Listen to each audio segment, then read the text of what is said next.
Welcome to Building the Future, hosted by Kevin Horick. With millions of listeners a month, Building the Future has quickly become one of the fastest rising programs, with a focus on interviewing startups, entrepreneurs, investors, CEOs, and more.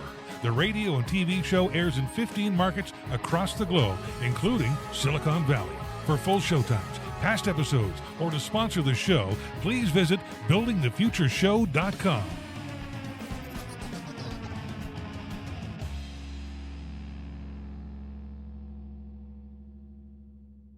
Do you have an app idea that you've been dreaming about but don't know how to actually start building it? Use Bubble.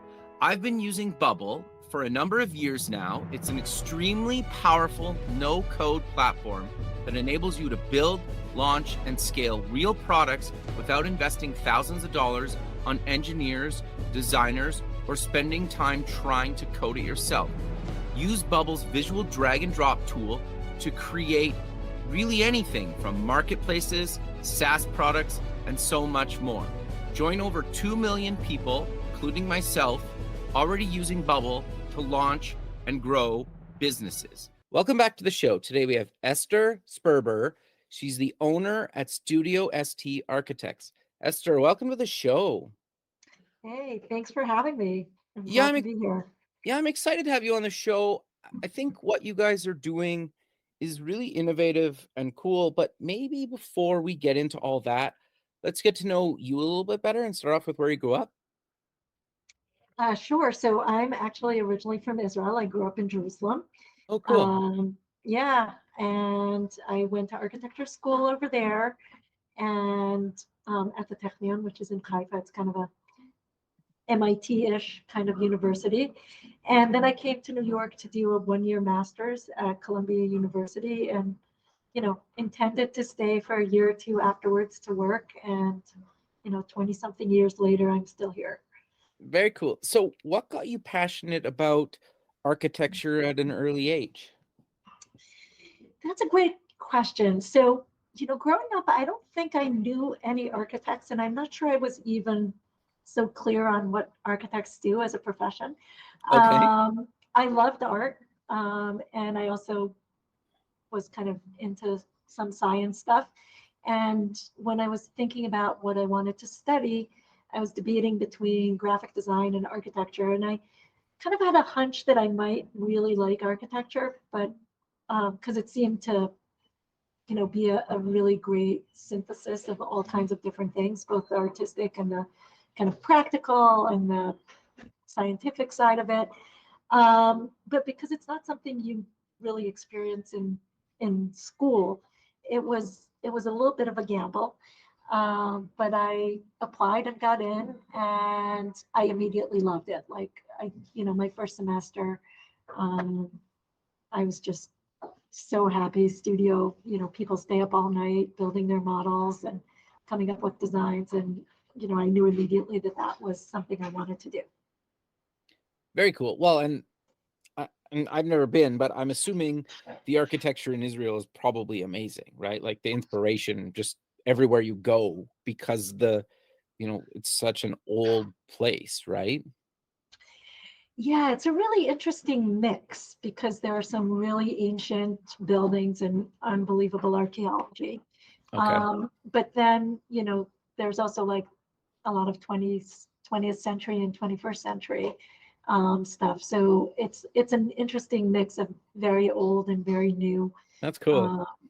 Yeah. And also kind of a mix of, the more European influences of modernism with kind of a more traditional Middle Eastern type of architecture. Got you. Okay. Very cool. So you get out of university. Walk us through your career up until founding your own company. So as I said, I finished my architecture studies in Israel, and I worked there for a little while and decided that I was really interested in doing another master's, which wasn't really required, but this was in like the late 90s, and it was just around when using computers in architecture was starting. So we had drafting tools like AutoCAD, but starting to build models in 3D was a new thing. And so I applied to Columbia, which had this, at the time, really cutting edge, innovative program where instead of building models and drafting with a pen, everything was done. It wasn't the cloud then, but everything was done on the computer. And that was a really intense and exciting experience. And after that 1 year master's, I went to work at a really wonderful firm called Pei Partnership Architects. It's now called Pei, which was founded by the two sons of Mr. Ian Pei, and he was part of the firm. And he, is one of the greatest architects of the 20th century, known for the Glass Pyramid in the Louvre and cool. East Wing of the National Gallery in DC, and a bunch of other buildings. So I worked there for about 5 years, and it was a really, influential and kind of very educational experience. The firm, even though it's very famous, is not very big. And so I got an opportunity to do really hands-on work, both with Mr. Pei and with his sons. And I worked on a bunch of big and complicated buildings there, Ronald Reagan Hospital in LA, and of Islamic art in Doha, Qatar. And, I felt like I learned a lot. There were people who spent their entire career at that firm and just had a wealth of knowledge and experience. But I did feel like, a kind of itch to like do my own thing. And so after about 5 years, I left that firm to start my own practice. And initially I shared space with two friends from my Columbia Architecture School program. And we did a bunch of competitions together. Starting a practice is, I'm sure is not so easy. First of all, you need to find clients. Totally, yeah.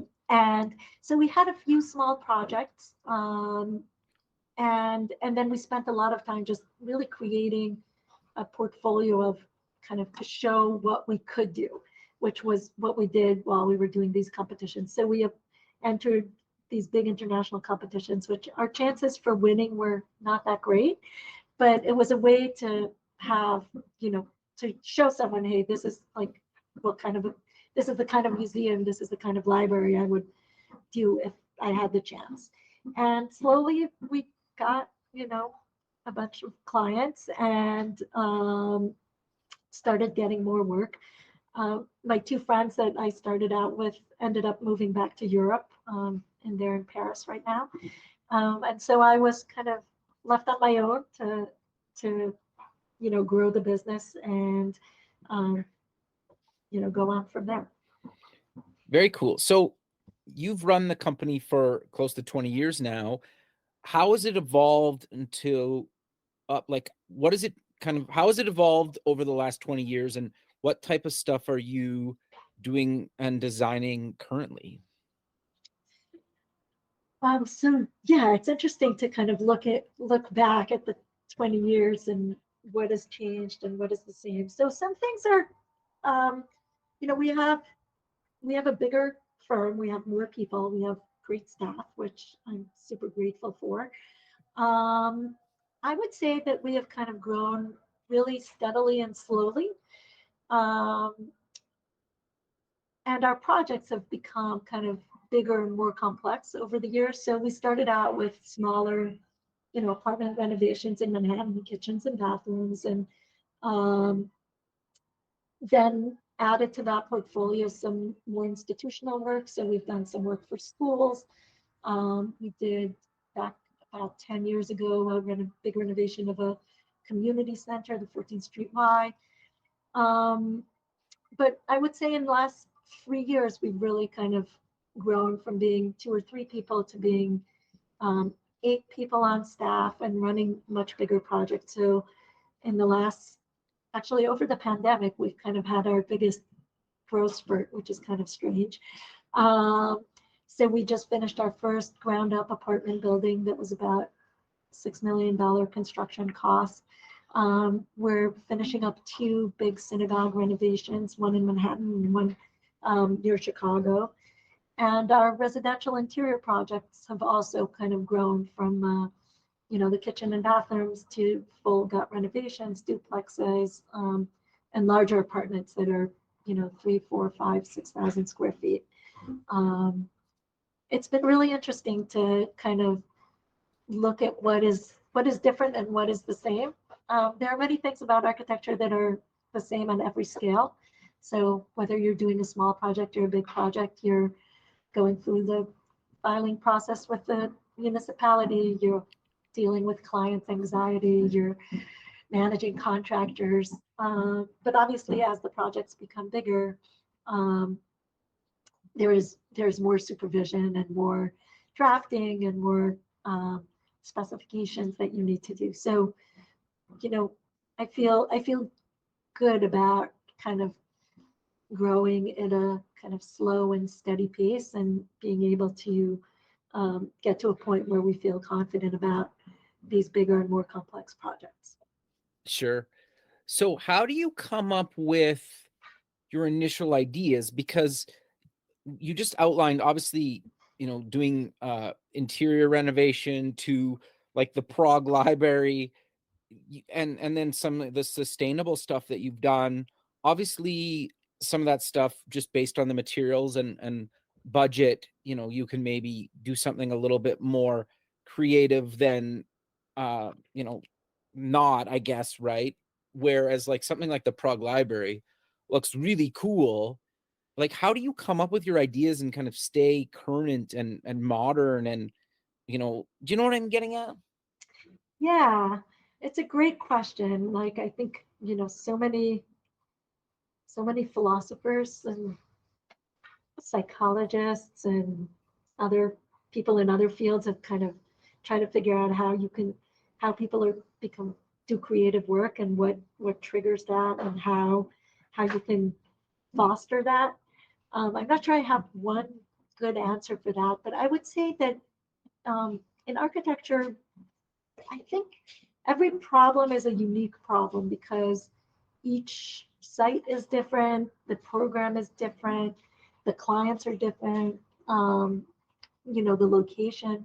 So it kind of forces you to almost start from scratch with each project and try to really understand what's at stake for that particular project.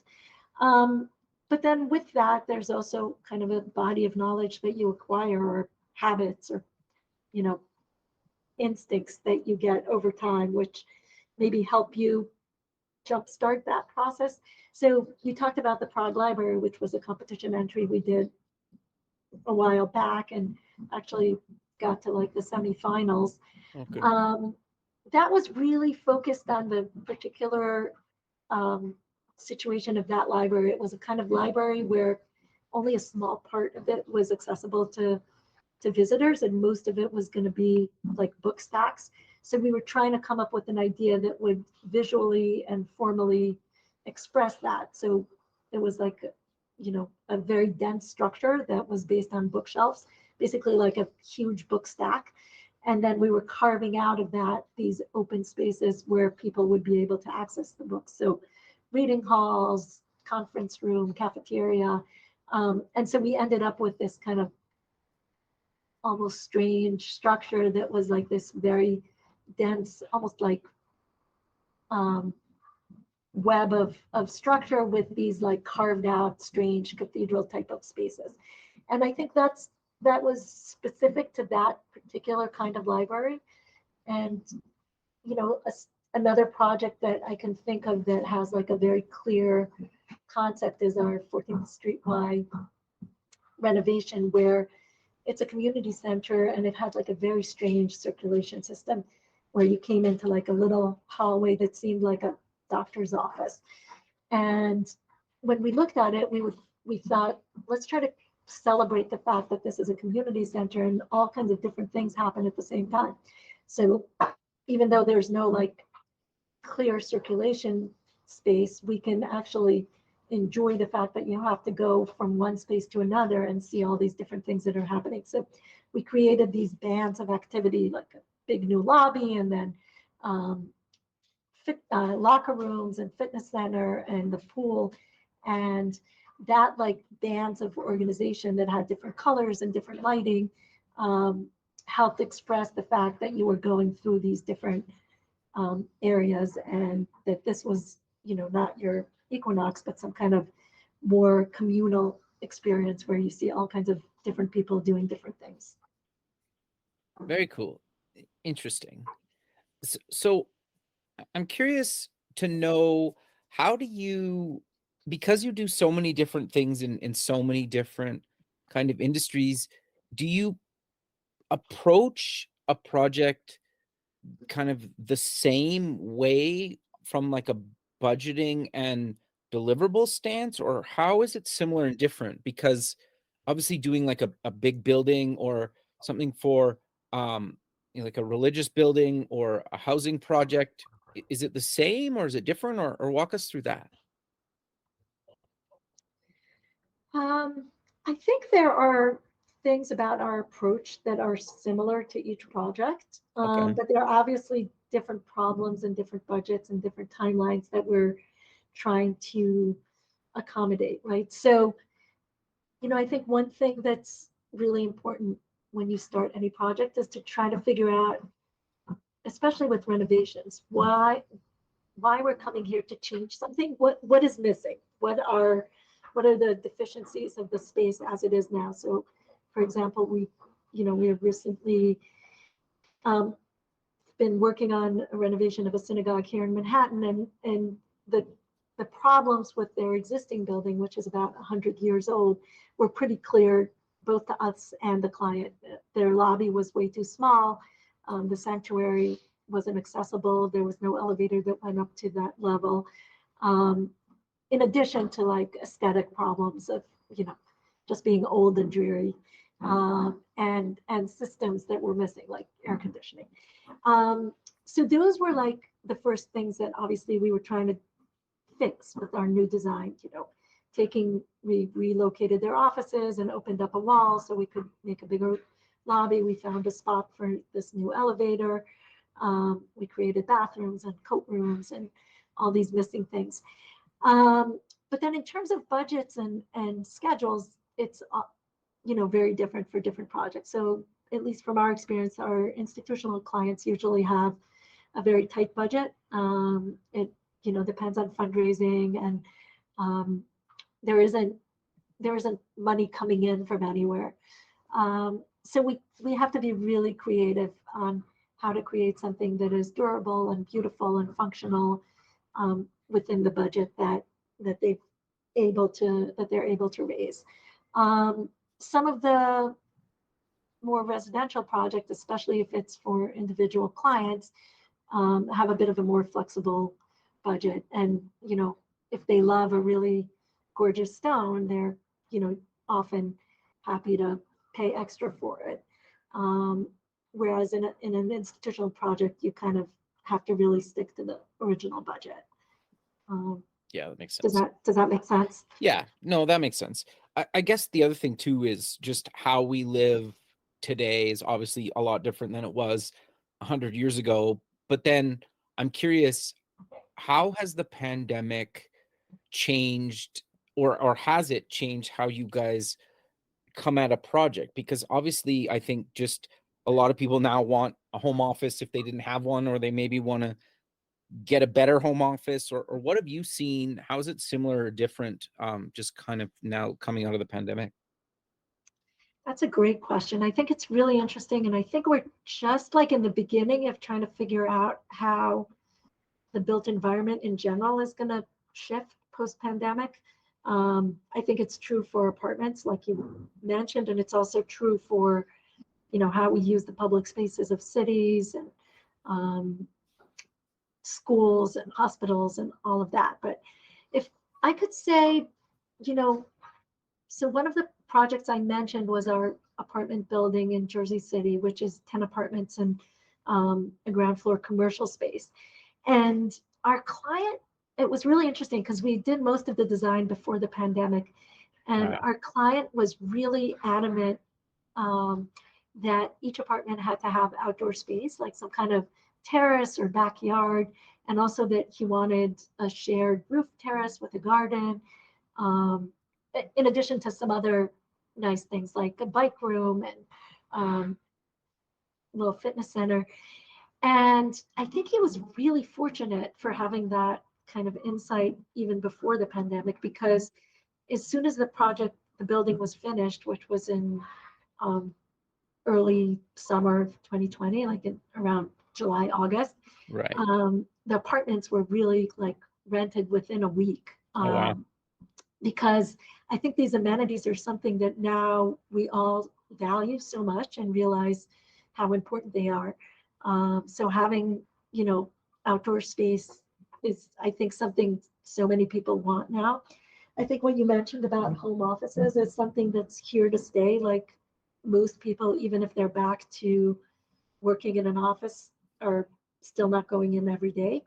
And many people are working from home full time. So I think a lot of our clients have been looking at creating multiple, like more than one home office sometimes. If, there's a husband and wife and both of them work at home, everyone wants some kind of desk. Some of them are not necessarily big spaces. I think a lot of people realize most of what you need is a desk and a screen. Um, but they do need like a quiet place where they can close the door and have a conference call or Zoom. I think a lot of people also have realized how dependent we are on having just good internet and consistent Wi-Fi throughout their apartments. We've been doing a lot more of that than we used to a few years ago. Just making sure everyone hates it when there's like a spot in there on this couch. I can't connect on, Yeah. I don't have cell coverage and my Zoom drops off. So that's another thing that I think we've all kind of become aware of how dependent we are. I hope there are also some bigger things that we learned from the pandemic. We did a kind of competition slash like project op-ed, I would call it. It was like a little project that we did in order to try to kind of shift consciousness, and by publishing it and promoting it. The project was really about creating more affordable homes within the city for first responders and essential workers. I think we've all learned how dependent we are on these people who Totally. kind of ran our cities during the pandemic, when many of us were fortunate enough to be able to work from home, and finding ways to make our cities more resilient in that way, I think, is a really important thing. Yeah. We've learned. Yeah. No, interesting. So I'm curious, is your team back in the office full-time, part-time? How does that work? So we're back in the office 3 days a week. Okay. We weren't in the office for almost 2 years. However, that didn't really mean that we were not, out of our bedroom in our pajamas, because we had a lot of projects in construction. Right. So throughout the pandemic, like as soon as construction was permitted to restart, and I think it was like June 2020, we were back on site. So we probably had 2 or 3 days a week of site supervision, Right. project meetings, but we're now doing those as well as being back in the office. And I don't know if everyone feels this way, but I'm so happy to be seeing our team all in person and shifting our weekly meetings from Zoom to sitting around a table and eating snacks while we're talking. Yeah, it's interesting because most of the stuff I'm working on these days is the team's kind of spread out. And I really like working from home, but the one thing that I find can be really challenging, and why I asked how you guys are managing it right now, is not being in person to come up with creative ideas, whether it's digital or kind of in the physical world, can be a real challenge. And I think the only way to really do it is be in the same room when you're coming up with some of these ideas. And it sounds like you would agree with that. I totally agree with that. And I think there's that part, which is like, okay, we know now we're starting a new project. We need to come up with a cool design, and you could schedule this week we're going to work together in the office.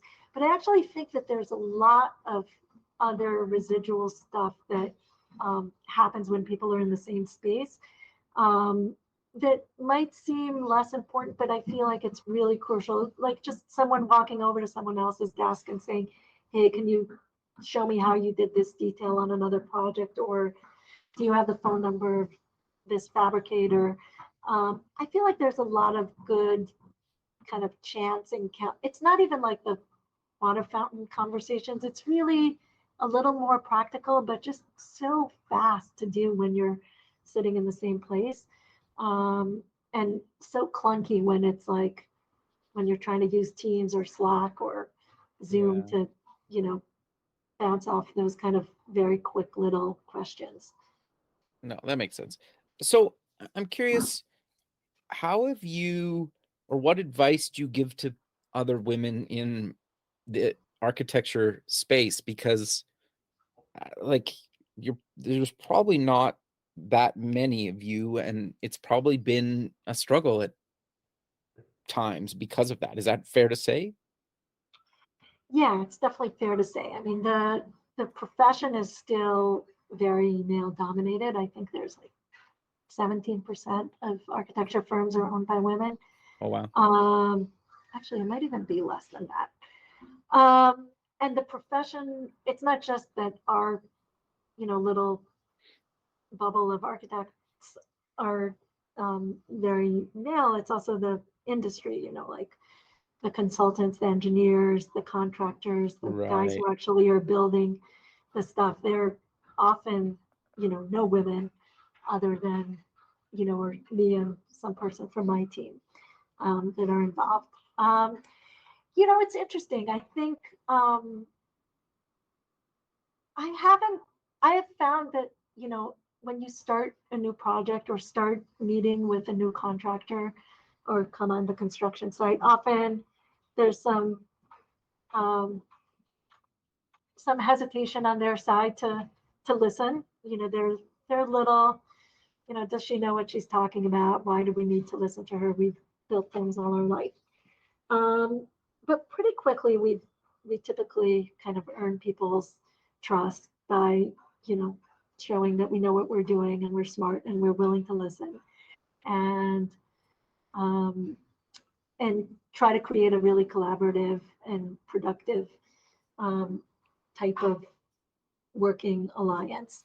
In terms of running my own practice, my own company, in some ways that actually has been a lot easier, I think, than potentially working at a big firm or at someone else's firm where there's a lot less control and maybe an expectation of, working crazy hours or less flexibility in terms of taking time off when needed. I really, I'm very confident that that's not the only way to be architects. And I've really strived in my office to kind of keep the balance between personal time and work time and understand that people leave the office when office hours are over and are not necessarily going to work at night or on the weekends. And I think keeping that kind of balance and allowing people to, come in a little later if they have to drop their kids off at school, or, taking time off when they need it and making up that time, or whatever work they need to do. I think that's a much healthier and more sustainable way of working. And I feel like we're doing amazing work and, able to be both creative and very organized and competent. And, while not doing, architects are famous for working all night and that kind of thing. And I think that's not a healthy way to live your life. And at least for me, it's not sustainable. Yeah, no, that makes a lot of sense. I do like the fact that you mentioned the flexibility as like another kind of creative person. It was always weird to me that I needed to be creative 9 to 5, Monday to Friday. It's like, it doesn't really work like that, right? But like, if you're not a creative person, sometimes they don't get that because they never really thought of it like that, right? You know what I'm Right. getting at? Yeah. Yeah. And I really don't care, if you want to work from like noon to whatever hour in the night, that's, as long as you can answer the clients on time and show up to meetings when we need it, that's fine with me. Yeah, we had one guy a long time ago who did not like to wake up and be at the office before 11, and it was fine. Yeah. Yeah. Well, interesting. So I'm curious, how do you, because obviously there's a lot of, maybe like bad things that are happening in the world sometimes, and trying to consider some of that, the safety stuff, while still being creative and coming up with something maybe not always necessarily 100% unique, and then also throwing in maybe some of the sustainability stuff. Like, how do you manage all those different challenges? Because that's challenging. That's a good question. I mean, I think, one of the things that I love about the work I do is that it's really multifaceted and complex, and you can go as deep and as wide as you want in all kinds of different directions. You can focus on, the psychology of things. You can focus on sustainability. You can focus on affordability. You can think about, social justice. There's a lot that, you can dive into. I think questions of security are interesting. They've come up the most for us on our synagogue projects. Right. And it's unfortunate, but you can't really responsibly just ignore the question, especially if it's, a big multi-million-dollar renovation and you kind of have to justify what you are or aren't doing in terms of security. And I think it's interesting that there isn't, I think, one correct answer on how you treat these risks and how much you want that to influence the design. So one of the projects that we did, the clients really were not super concerned about it. And they didn't feel that that was an area they wanted to invest a lot of money and thought. They wanted to be thoughtful about what they might want to add in the future, but that wasn't a kind of front and center thing that they were thinking about. On another project that we did, that was a real concern. And the challenge for us on that project was coming up with a system that would give them the kind of security that they felt they needed. So, having the ability for a lockdown system where someone can press a button and all the doors automatically lock, having kind of front doors that are bulletproof or some kind of special rating of that nature.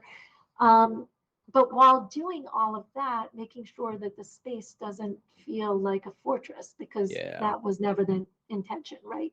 So trying to really, in some ways, disguise all those security layers and still make the space feel like it's inviting and it's welcoming and it's a communal space. And if you're not familiar with the congregation, you can still feel comfortable, coming in the front door and, joining in. So I think that was an interesting challenge. And we spent a lot of time on trying to find a way to create this lockdown system and these more secure doors that would still not look like, ugly metal doors, but something that fit this landmark building and the kind of look and feel that we were going for. And I have to say it was and still is a bit of a challenge, but I think we managed to find a way to merge those two desires, the sense of being an inviting space and then also having this layer of security that hopefully they'll never ever have to use. Yeah, fair enough. That makes sense. Interesting. So I'm curious, what would you say to people that are maybe thinking about becoming an architect? Like, because I think everybody seems, well, not everybody, I shouldn't say that.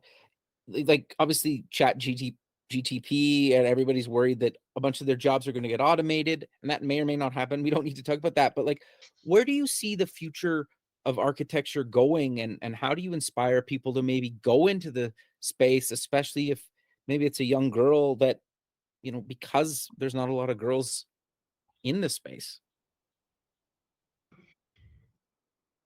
I really love what I'm doing. I think it's like a little funny to be like, in your 50s and still excited about your profession, but I think it's a really exciting profession because you get to do kind of envision something and then actually see it being built in the real world and then used by your clients and enjoyed by them.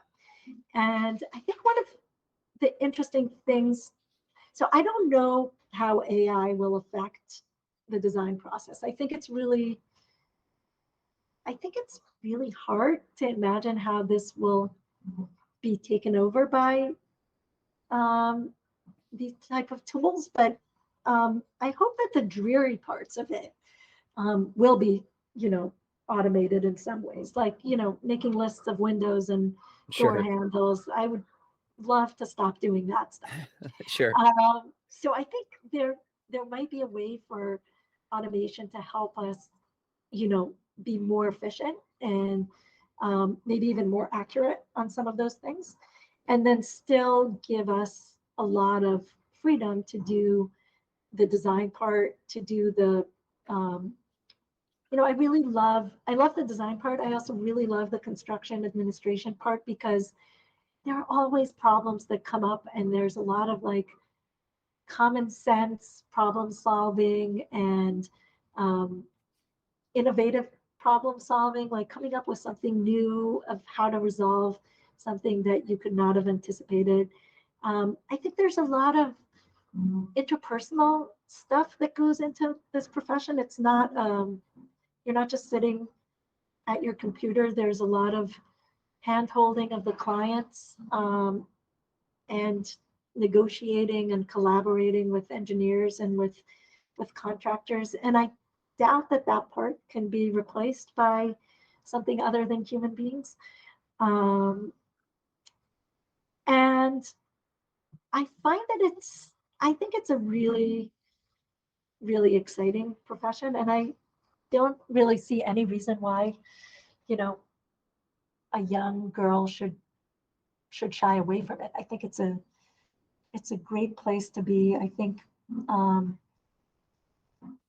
yeah, I really love, I have had a bunch of either high school students or college students who ask to come either be interns or just shadow us for a week or two because they're curious about the profession.